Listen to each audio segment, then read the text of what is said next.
अगर हुकूमत ने इस बात से कोई इम्पैक्ट लेना होता, इस बात के ऊपर शर्मिंदा होना होता। अभी मैं कल खबर देख रहा था कि पहली जो शशमाही है इस साल की, उसमें पाकिस्तान की तारीख में सबसे ज़्यादा PDL पेट्रोलियम डेवलपमेंट लेवी ली गई। आपका अपर कैप है 60 रुपये, 1 रुपये कम नहीं किया। अपर कैप का मतलब ये नहीं है कि आपने 60 लेना ही लेना है, यानी अप टू 60 आप ले सकते हैं। तो उन्होंने तो 1 रुपये भी नहीं छोड़ा। गालिबन को 76-77 अरब जायद वसूल किए हैं, 500 कुछ अरब रुपए। वो तो हुकूमत को फ़ायदा ये हो गया कि इंटरनेशनल ऑयल प्राइसेस जो $115 के ऊपर थी जब PTI की हुकूमत थी, और उसके बावजूद 150 रुपये के ऊपर जो तेल था वो मिल रहा था, अब वो कम होके तकरीबन $70 के ऊपर एवरेज जो है वो रहती है। तो हुकूमत को ये फ़ायदा मिल जाता है कि वो सारी 60 रुपये PDL इसके ऊपर लगाए। लेकिन असल ख़तरे की बात ये नहीं है, असल प्रॉब्लम यह है कि पेट्रोल डीज़ल की जो कंजम्पशन है उसमें 27% कमी हो गई है, और इसी तरीके से हमारे यहाँ जो बिजली की खपत है उसमें शदीद कमी हो गई है। इसका मतलब क्या है? इसका मतलब यह है कि इंडस्ट्री बंद हो रही है। देखिए ना, आप जब कहते हैं कि आपका करंट अकाउंट डेफिसिट जो है वो 0 पे आ गया है, आप ये देख नहीं रहे कि आपकी इंडस्ट्री 33% टेक्सटाइल मिलें बंद हो गई हैं। आप इंडस्ट्री बंद करके, ग्रोथ ख़त्म करके आप जो है उसके ऊपर रोटियां डाल रहे हैं। ये तो ऐसे ही है कि जैसे आप किसी मरीज़ को वेंटिलेटर पे डाल के उसका जो कम होता हुआ हार्ट रेट है, आप कहें कि देखें कितना ज़बरदस्त हुआ, हार्ट रेट कितना कम हो गया। तो ये तो वो सेलिब्रेशन हैं जो ये हुकूमत कर रही है। ये तो आपके दिल की बात है। अब ये मियां मोहम्मद नवाज शरीफ, आपको अच्छा पता नहीं, है मैं सिर्फ एक पॉइंट आप ये देना चाहता हूँ। देखें, अब हुकूमत का तय हो गया, अभी जो सारे इकदाम हैं, आपका और मेरा एक कंसेंसस ये है कि ये हुकूमत ने फैसला कर लिया कि हमने जबर की बुनियाद के ऊपर ही हुकूमत करनी है। आप हमसे ले सकते हैं तो ले लें। जब आप इस नुक्ते के ऊपर पहुंच जाते हैं तो फिर प्रॉब्लम ये होता है कि फिर इसका मतलब यह है कि आपसे लड़ाई के अलावा कोई ऑप्शन ही नहीं आप छोड़ रहे, आप बातचीत की तरफ आना ही नहीं चाह रहे। आपने किसी अवाम के लिए या किसी के लिए जहाँ पे कोई आप दरवाज़ा खुला था वो भी आपने बंद कर दिया है। इस तरह की जो सोसाइटीज़ हैं वहाँ पे हुकूमतों के इंजाम अच्छे नहीं हुआ करते। अंजाम अच्छे नहीं हो। आप शाम की, हर बांग्लादेश जगह की बात शाम कर रहे हैं, कर आप लें, श्रीलंका की बांग्लादेश बात कर कर रहे हैं। लें, हर जगह पे ऊपर जो है वो आप देख लें। प्रॉब्लम यह है कि जब आप हर दरवाज़ा बंद कर देते हैं, आइन ख़त्म कर देते हैं, अदालतें ख़त्म कर देते हैं, तो फिर फैसले तो सड़कों पे होते हैं। अभी हुकूमत यही कह रही है कि अगर आप सड़कों पे आके हमसे छीन सकते हैं तो छीन लें। उसके हुकूमत के लोग तो प्राइवेटली बात करते हैं, कहते हैं हमने तो कमर तोड़ दी है, बात ख़त्म हो गई है। ये उनका यही ख्याल है। तो आपका ख्याल है कि ऐसा नहीं है? देखिए, जब पोटेंशियल अभी है, इतना ज़्यादा जब डिसकंटेंट होता है ना सोसाइटी में, ये ख़तरनाक होता है। इसको जो है वो आपको स्टडी करके इसको नीचे लाने की ज़रूरत होती है, ना कि आप उसको बढ़ाते जाएं। यानी आप कह रहे हैं कि जुनैद अकबर जो है वो डिफरेंट साबित होंगे, वो ला सकते हैं जुनैद बंदे। अकबर और अली अमीन गंडापुर में कितना फ़र्क है? वो भी वर्कर हैं, वो इशू नहीं है। इट्स नॉट अबाउट कि ला सकेंगे या क्या कर सकेंगे। KP ने तो नहीं हुकूमत इस्लामी, जो तहरीकें हैं वो पंजाब से चलती हैं, KP से तो नहीं तहरीकें चलती हैं। अब देखना यही होगा कि अल्टीमेटली जो सियासत है वो तो मैंने आपसे पहले कहा कि PTI की सियासी हिकमत अमली तो नहीं नज़र आती ना। सिर्फ जो है वो बातें आके TV पे करना या करना, वो तो और चीज़ है। सवाल ये है कि आपकी सियासी हिकमत अमली क्या है। आपने जो अलाइंस आप नहीं बना सके, जो तहरीक पिछले साल चलाई जानी चाहिए थी वो नहीं चला सके, तो उसकी वजह से जो MNAs इस वक्त हमारे जो पार्लियामेंट्री पार्टीज़ हैं वो रिडंडेंट हैं। आप देखते हैं सिवाय इसके आते हैं, सीटियाँ बजा के चले जाते हैं। लेकिन अगर आप बेनज़ीर भुट्टो की देखें पार्लिमानी पार्टी, उसने 14 मेंबरों के साथ हुकूमत का रास्ते ब्लॉक कर दिए थे। सो ये तो एक रोज़ की स्ट्रेटजीज़ हैं जो आपने बनानी है, करनी है, आगे जाना। आप जिस अलायंस की बात कर रहे थे उसमें मौलाना फजलुर रहमान ने, बाकी जितने भी प्रैक्टिकली जो अपोजिशन जमाते हैं, उन्होंने तो खड़े होकर यकसबान होकर नए इलेक्शन का मुतालबा कर दिया। तो वो जो आप कह रहे थे कि ये प्री रिक्विजिट है, ये असल चीज़, इससे इम्पैक्ट पड़ेगा, वो भी हो चुका है। और अब हम यहाँ पर उस पोस्ट दैट सिनेरियो में कह रहे हैं कि नहीं कुछ हुआ। नहीं, 6 महीने लेट हो गया ना। अगर 6 महीने पहले होता तो अब तक वो अलायंस जो है वो अवामी तहरीक की तरफ जा चुका होता। अब शुरू हुआ है तो अवामी तहरीक की तरफ जाते हुए से कुछ वक्त दरकार होगा ना। 4 से 6 महीने हैं ये। आप जाहिर है कि आप डील करते रहे, आप हुकूमत में रहे हैं, आपने हुकूमतों को काम करते देखा। IMF पाकिस्तान के साथ कैसे डील करता है, कल आपने खबर भी देखी होगी। ये क्या हुआ है पूरी दुनिया में? कहीं भी वो जुडिशरी में अपॉइंटमेंट्स कैसे होती हैं, अदालत कैसे काम करती है, 26वीं आईनी तरमीम क्या है, ये तो पर से हमारा एक इंटरनल मैटर है। वो गवर्नेंस के मामला देखते हैं, करप्शन के मामला देखते हैं, मनी लॉन्ड्रिंग देखते हैं, ये कुछ सब कुछ करते हैं। ये एक मिशन जो भेज दिया IMF ने, वाई? नहीं, गवर्नेंस तो इंटेग्रल पार्ट है ना। पैसे जो वो दे रहे हैं, जब वो पैसे दे रहे हैं तो वो कहते हैं कि जी आपका निज़ाम में हम देखेंगे कि आप हमारे पैसे वापस करने जोगे भी हैं या नहीं है। नहीं, but judiciary they are meeting governance का हिस्सा है। Judicial commission of Pakistan and election तो कमीशन। पाकिस्तान में सबसे बड़ा जो मुआशी नुकसान है वो हुए ही जुडिशरी की वजह से है, चाहे वो स्टील मिल का बात हो, चाहे वो रकीडिक की बात हो, चाहे वो सो मोटो नोटिस की बात हो, चाहे वो LNGs की बात हो। तो जाहिर है जुडिशरी को देखना चाहिए भी, और जो अभी कोर्ट पैकिंग हुई है उसको भी उनको देखना चाहिए, और वो देखेंगे। लेकिन इसका कोई फौरी इम्पैक्ट नहीं है। देखें, इसका तो इम्पैक्ट ये जुलाई में रिपोर्ट देंगे, अगले साल के ये देखेंगे कि इसमें क्या इम्पैक्ट आता है क्या नहीं आता। अभी जो इम्पैक्ट है वो तो सिर्फ हम ये देख रहे हैं कि प्रेसिडेंट ट्रंप जो है उनकी तरफ से क्या पाकिस्तान के ऊपर ये बात आएगी कि सियासी जो कैदी हैं उनको रिहा किया जाए और मुल्क में जो है वो एक जमहूरियत को बहाल किया जाए, या नहीं आएगी।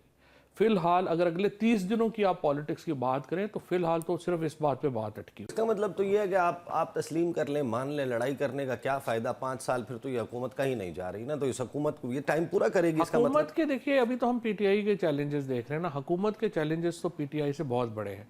मसलन हुकूमत का सबसे बड़ा चैलेंज ये है कि उनकी क्रेडिबिलिटी नहीं है। सो अवाम में उनको परवाह भी नहीं है क्रेडिबिलिटी, उनको they don't care about it. वो कहते हैं कि बस ठीक है, हम बैठे में आप उनको फॉर्म 47 का कह के यहाँ पर बिठा कर टॉक शो में भी बात करते हैं तो दे आर कंफर्टेबल। अगर वो उनका कंफर्ट लेवल वहां पर पहुंच गया है तो फिर credibility is not a question for नहीं, लेकिन उस क्रेडिबिलिटी ना होने की वजह से फिर सारा बोझ फौज के ऊपर आ जाता है, एस्टैब्लिशमेंट के ऊपर आ जाता है। एस्टैब्लिशमेंट के ऊपर बोझ आने का प्रॉब्लम फिर ये है कि फिर आपकी जो एक नॉर्मल मुल्क के अंदर जो इकोनॉमिक एक्टिविटी है वो नहीं हो पा रही।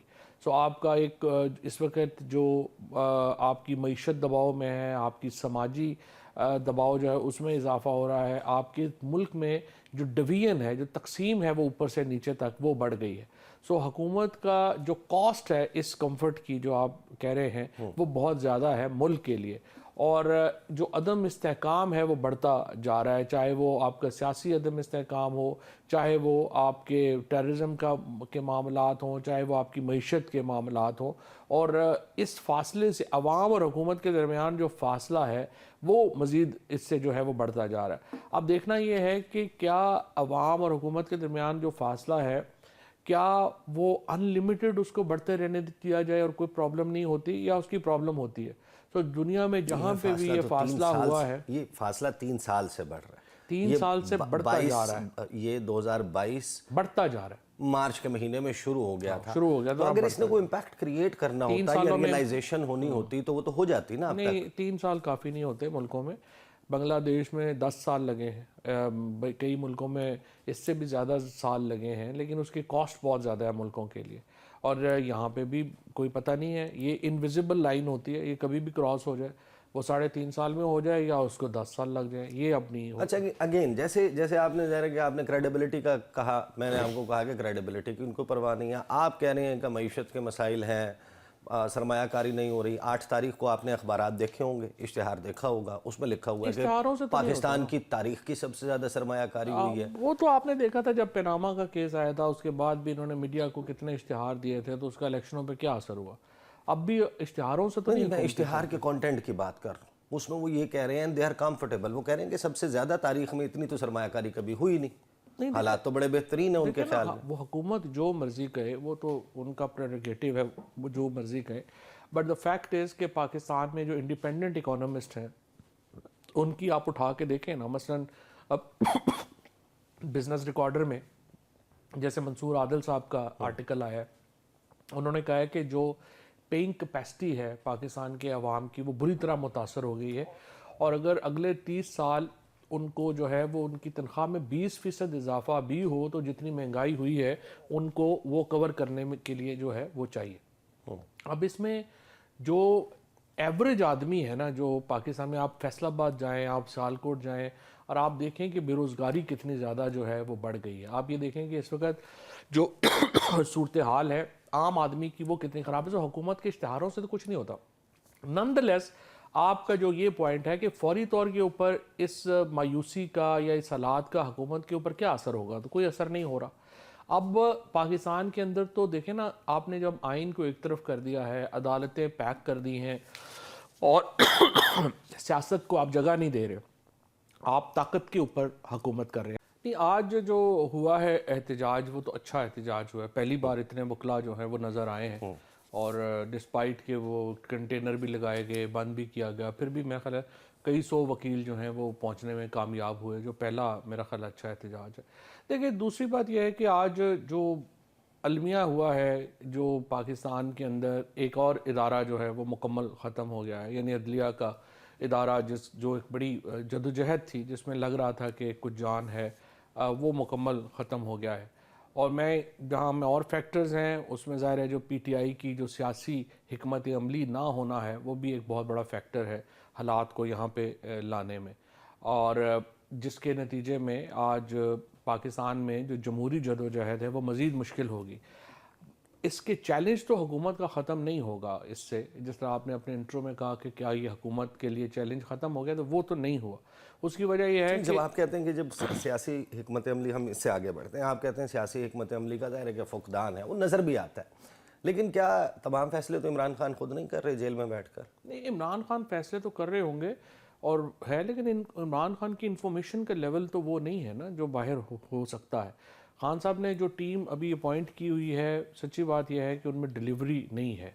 उसकी वजह से जो हमारा असल, देखिए मैं आपके प्रोग्राम में कितने महीनों से मैं पहले में आया था और मैंने ये कहा था कि आपको एक ग्रैंड नेशनल अलायंस बनाना पड़ेगा, और वो 6 महीने अब लेट हो गया। अगर यही अलायंस 6 महीने पहले बन चुका होता तो आज जो सिचुएशन है वो और होती। आप 26वीं आईनी तरमीम को नहीं रोक सके क्योंकि आप अलायंस में नहीं थे।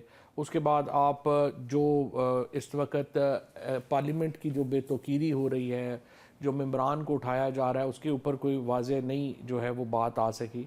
ये तमाम चीज़ें हैं जो कि एक ताकत, इसके बावजूद कि इमरान खान सबसे पॉपुलर लीडर है, इसके बावजूद कि पीटीआई ही पाकिस्तान के अवाम की एक नुमाइंदा जमात है, लेकिन इस वक्त ना कोई आइन है ना कानून है, एक धौंस और धांधली है जो हम हर जगह देख रहे हैं। और धौंस और धांधली को जो है वो आपको रोकने के लिए एक ज़्यादा बड़ी ऐसी ताकत चाहिए जो कि उसको रोक सके। जो अवामी इज्तमात हुए हैं, 26 नवंबर का हो या सवाबी का हो या इससे पहले जो भी हैं, उनमें लोग तो आए हैं लेकिन जो एक माइट चाहिए वो नहीं है। डोनाल्ड ट्रंप जो है, जो ट्राजेक्टरी नज़र आ रही है वो हर उस मुल्क को टारगेट कर रहे हैं जिसके चीन के साथ ताल्लुकात हैं। पनामा के साथ उन्होंने जो किया, कहानी कुछ और थी। वो सेटलमेंट इस बात पर हुई कि उन्होंने जो MOUs थे वो रिन्यू नहीं किए, वहाँ पर उनके लिए थोड़ी सी रिलैक्सेशन हो गई। मैक्सिको के साथ, कनाडा के साथ, कोलंबिया के साथ, कोस्टारिका के साथ, निकारागुआ के, हर मुल्क के साथ, इवन फॉर यूरोपियन यूनियन, उनका बेसिकली उनका मुतालबा तो यही चल रहा है कि आप रशिया और चाइना के साथ डाउनग्रेड कर दें। तो अब पाकिस्तान का उनका मुतालबा नहीं चल रहा है एक्चुअली। उनका मुतालबा सिर्फ ये चल रहा है कि आप लोग, अभी तो फ़िलहाल उनके मामला सिर्फ ये है कि जी आप जो ट्रेड हो रही है उसमें US का नुकसान हो रहा है या फ़ायदा हो रहा है। तो वो कहते हैं कि जी जिन मुल्कों में, जिसमें ज़रा चीन सरफ़हरिस्त है, कि हमारी ट्रेड है और वहाँ पे हमें नुकसान हो रहा है तो वहाँ पे हम टैरिफ लगाएंगे ताकि हमारी ट्रेड बैलेंस पूरा हो। यूरोप को तो उल्टा वो ये कह रहे हैं कि जनाब रूस के साथ आपके जो ताल्लुकात हैं वो आप खुद मैनेज करें। हमने 270 अरब डॉलर आपको दिया है यूक्रेन वॉर में, आपने उसकी अशर अशीर भी उसमें हिस्सा नहीं डाला। तो लिहाजा अगर आपने जंग लड़नी है तो आप अपने पैसे इकट्ठे कर लें, मैं आपको रूस के मुकाबले में पैसे देने को तैयार नहीं हूँ। कनाडा को भी वो ये कह रहा है कि मैं इतने आपको billions and billions of dollars आपको मैं दे रहा हूँ, हम दे रहे हैं, अमेरिका दे रहा है। तो जब अमेरिका नहीं आपको सस्टेन करना है तो फिर आप हमारी 52nd स्टेट बन जाए, फिर अगर हम नहीं आपको पालना है तो वो फिलहाल तो अपनी जो टैरिफ, अच्छा, फोकस अब उनका इन मामलात पर है। लेकिन सवाल जाहिर है कि हमारे जहन में तो ये आता है कि ठीक है, इमरान खान के लिए कॉल नहीं आई जिसके बारे में बात की जा रही थी। आप ये बताएं कि ऐसा भी कभी नहीं हुआ, हमारे वज़ीर आज़म की भी तो कॉल नहीं आई, हमारे नायब वज़ीर आज़म और वज़ीर ख़ारजा के साथ भी तो मार्को रूबियो का, ये अमेरिका पाकिस्तान को इतना निगलेक्ट करेगा, इतना इग्नोर कि हम वी आर ऑलमोस्ट। ये तो 18 महीने, अगर आपको याद हो तो जब इमरान खान आए थे, हम पावर PTI में हमारी हुकूमत बनी थी, उससे पहले 18 महीने भी अमेरिका से कोई रब्ता नहीं हुआ था। उसके बाद आपकी हुकूमत आने के 12वें दिन यहाँ पर वज़ीर ख़ारजा मौजूद थे ना। फिर जब प्रेसिडेंट ट्रंप आ गए वहाँ पे और मार्क पोम्पियो जो है वो यहाँ पे आए, वो भी कोई 18 महीने बाद वो राब्ता जो है वो हुआ था। अब जो आखिरी राब्ता हुआ है वो शाह महमूद कुरैशी साहब ही का हुआ था, जो बात हुई थी इनकी ब्लिंकन के साथ, उसके बाद में अभी तक वहाँ से कभी किसी का भी रब्ता। एक्चुअली ये हुकूमत तो, अगर आपको याद हो कि ये 16 महीने पहले भी और अब भी जब इनको 1 साल हो गया है, तो शहबाज शरीफ साहब ने बड़ी कोशिश की ब्रिटिश प्राइम मिनिस्टर से बात करने की, उन्होंने वापस फ़ोन तक नहीं किया। यूरोपीय यूनियन के किसी मुल्क ने कभी पाकिस्तान में जो है वो कॉल नहीं की। अमेरिका में जो बात की बात है। सो हमारे जिन मुल्कों से वेस्टर्न ब्लॉक का तो बिल्कुल ही कट ऑफ हैं ताल्लुकात अभी इस वक्त, यूँ लग रहा है। और जो ये तासुर दे रहे थे कि अरब ब्लॉक से हमें पता नहीं बिलियंस ऑफ डॉलर्स आने हैं, वो भी जो हैं वो नहीं आए, वो तवक्को पूरी नहीं हुई। एक्चुअली सऊदी अरेबिया और यूएई जो हैं वो they are enjoying very close relationship with India. History में उनके इतनी क्लोज रिलेशनशिप कभी नहीं रहा जितना कि जो है वो अब हो गया है। ये तो फॉरेन पॉलिसी में तो ये बिल्कुल जो है वो तन्हा है। इस अभी जो आ रहा है अगला जो मरहला है वो यही है कि जो कांग्रेस में रेजोल्यूशन आनी है, आ रही है अभी वहाँ पे पाकिस्तान के लिए, उसके ऊपर जो प्रेसिडेंट ट्रंप हैं वो एग्जेक्टिव साइड उसके ऊपर एक्ट करेगी या नहीं करेगी। प्रेसिडेंट बाइडन ने उस पर एक्ट नहीं किया था। ट्रंप से नॉन बाइंडिंग थी ना, नॉन बाइंडिंग ही होती है रेजोल्यूशन।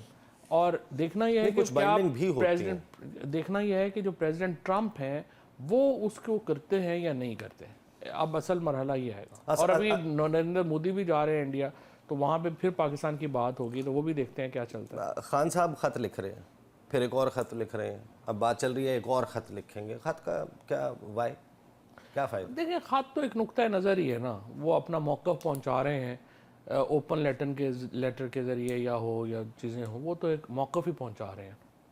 तो ये इसका कोई इम्पैक्ट, यानी कि बहुत सारे लोग सवाल कर रहे हैं ना कि ये शायद इस वजह से कि अब बाकी चीज़ें ख़त्म हो गई हैं तो अब आखिरी चीज़ ख़त रह गई है। नहीं, आखिरी चीज़ तो नहीं है, फिर दोबारा चीज़ें शुरू हो जाएंगी।